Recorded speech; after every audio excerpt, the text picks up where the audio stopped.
بسم الله الرحمن الرحيم. احنا النهارده هنتكلم على جهاز تنفس صناعي دريجر. تمام. فيتا في 300.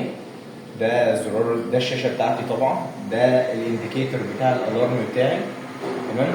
هنا ده الانديكيتور بتاع الاي سي اللي انا موصل كهرباء، وده الانديكيتور بتاع البطاريه لو انا شغال على البطاريه. بس هي دلوقتي منوره انديكيتور لونه برتقاني علشان البطاريه بتشحن. تمام.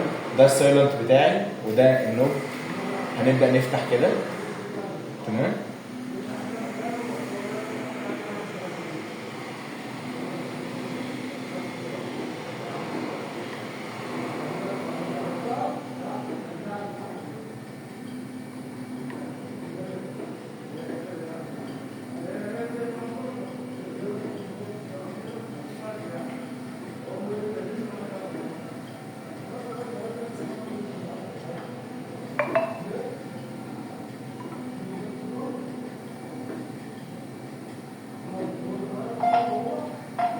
طبعا دي الشاشه الرئيسيه. اول ما بيفتح عندي بيفتح على ستاند باي.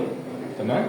هنا بيقول لي كارنت بيشنت، لو انا كان في بيشنت متوصل وانا قفيته مثلا وعايز ارجع لنفس البيشنت ده، او لو نيو بيشنت ادلت او نيو بيشنت بيدياتريك. تمام. خلينا مثلا كارنت بيشنت.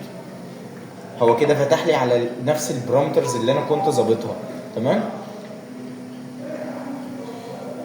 هنا بقى مفروض الطبيعي ان انا قبل ما اشغل الجهاز لازم اعمل حاجه اسمها سيستم تشيك. سيستم تشيك ده بيتشيك ديفايس تشيك، بيتشيك على كل الحاجات اللي قدامنا دي. طبعا انا مش معايا الوصله دلوقتي ان انا اعمل لكم التست، بس ان شاء الله ممكن اعمله لكم في وقت تاني. بضغط ستارت واتشيك بقى على كل حاجه. بتشيك على البريسنج سيستم، بتشيك على الانسبيريشن فلتر، بتشيك على الكالبريشن اكسبيراتوري فلو سنسور. تمام. الجاز سبلاي ذات نفسه، الاوتو سبلاي والاير سبلاي، البريشر سنسور، الاكسبيراتوري فالف والسيفت فالف والاوتو سنسور كالبريشن. تمام. طيب انا دلوقتي الطبيعي ان انا مثلا هنا خلاص انا ظبطته وخدت عملت التيست بتاعي، وبعد كده بعمل ستارت فنتيليشن. تمام. اهي بضغط بالنوب كده. تمام. دي القائمه بتاعتي. هنا بشوف المودز من هنا. لو بصينا هنا ده الالارمات بتاعتي. هنا اشوف الليميت الارم بتاع كل حاجه. تمام. هنا الفيو ده بتاع كل مديول، سواء بقى عايز اقيس فلو، عايز اقيس بريشر، فوليوم. تمام. وهنا فنتليتر سيتنج دي بتاعت البرومترز، سواء بقى انا هشتغل بي سي اي سي، سواء انا هشتغل بي سي اس اي ام في، ايا كان البرومترز اللي انا او المود اللي انا هشتغل عليها. تمام. احنا طبعا هنعمل له ستاند باي بس علشان الصوت ده. هنا كمان في سنسور برومترز. هنا عندي الفلو والاوتو سنسور. انا دلوقتي لو في مشكله عندي في الفلو سنسور اللي بيقرا لي اللي خارج من البيشنت، تمام، مفروض ان انا اعمل له كاليبريشن. وهو اول ما هعمل له كاليبريشن مفروض يعدي معايا زي كده مثلا كونفيرم. لازم طبعا اكون في فنتيليشن علشان اعرف اعمل له فلو سنسور اهو. تمام. ستارت كونفيرم. هو هنا دلوقتي عشان انا طبعا مش موصل ولا اي حاجه فهو مش شايف اي حاجه. تمام. نرجع تاني ستاند باي عشان انا بس مش موصل السيركت، فده انا بس بوريكم. ده طبعا الانسبيريشن، الهوز بتاع الانسبيريشن. تمام. وهنا ده الاكسبيراتوري او الاكزايليشن فلو سنسور. ده قصدي ده الفلو سنسور. تمام. وده الاكسبيراتوري فالف. طب انا بفكه ازاي؟ بفكه كده.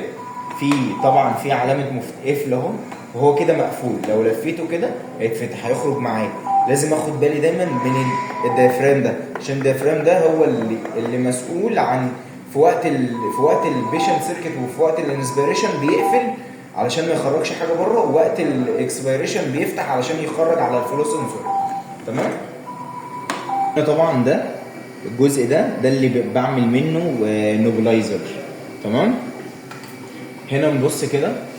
لو انا مثلا في البيشنت سيركت حبيت اوصل هيوميديفاير، فانا هنا بيشرح لي ان انا هنا من الاسبيريشن للهيوميديفاير، ومن الهيوميديفاير للبيشنت، ومن البيشنت للووتر تراب، ومن الووتر تراب للاكزايليشن فالف او الاكسبيراتوري فالف. تمام. هنا كمان انا خلاص انا المفروض ان انا لما بعمل ديفايس تشيك وبريسنج سيستم ليكج تشيك بشوف هل في ليكج في الدايره، هل في مشكله. تمام.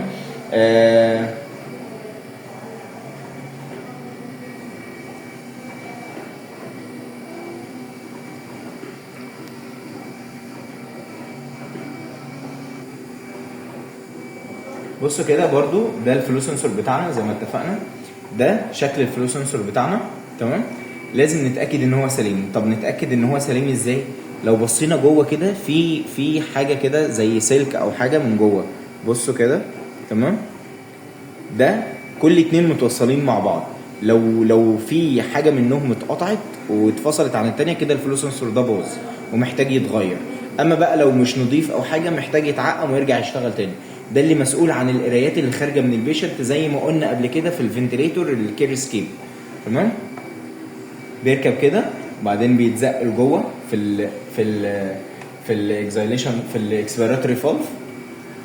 تمام. هنبص كده على القائمه اللي المفروض يكون مسؤول بيقرا عنها. احنا دلوقتي شغالين فوليوم كنترول اسيست كنترول. تمام. هنا القائمه اللي بتظهر فيها اللي انا ظابطه، يعني انا لو انا مظبط مثلا تايدال فوليوم ثانيه واحده، لو انا هنا ظابط التايدال فوليوم مثلا هو المفروض يقراه لي هنا. ده المينيت فوليوم اللي هو حاصل ضرب تايدال فوليوم في الاكسبيراتوري ريت، المفروض يديه لي هنا. انا كل اللي مسؤول اللي بيخرج لي القرايات اللي هنا هو الفلو سنسور. لو في مشكله تمام هو هيديني ان الفلو سنسور فيه مشكله. تمام. هنا طبعا نسبه الاكسجين، ده التايدال فوليوم، ده كميه الهواء اللي داخل الرئه في النفس الواحد، ده تايم الانسبيريشن. تمام. ده الريسبيراتوري ريت، عدد مرات التنفس في الدقيقه. وده البيب، ده اللي هو حجم الهواء المتبقي بعد ما يعمل البيشنت يعمل اكسبيراتوري. تمام. مفيش حاجه تانية تخص الفنت، هو الموضوع كله واحد بس بيختلف في سوفت وير. تمام.